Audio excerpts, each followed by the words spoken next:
presented by JY Entertainment.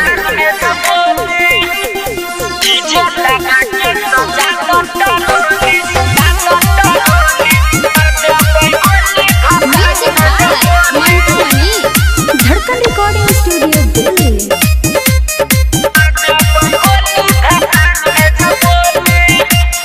DJ लगा के सजा नटरोली मार देबै गोली भाषण में जे बोली। डीजे लगा के सजा नटरोली मार देबै गोली भाषण में जे बोली। खूब नाच करतै रे लफुआ के टोली, खूब नाच करतै रे लफुआ के टोली। उड़तै आकाश में आई रंगरोली रे। डीजे लगा के सजा नटरोली मार देबै गोली भाषण में जे बोली।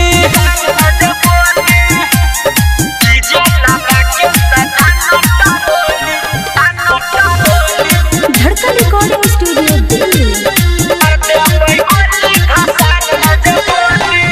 चल दही गाड़ी भैया सुनाई धीरे धीरे।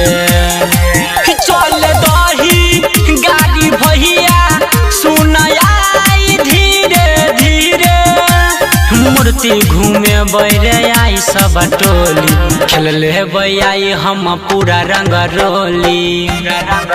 डीजे लगाना सजा के टरोली मार देबै गोली भाषण में जे बोली।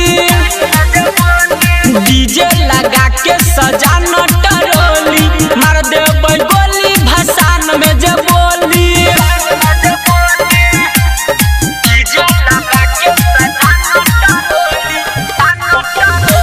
Presented by JY Entertainment.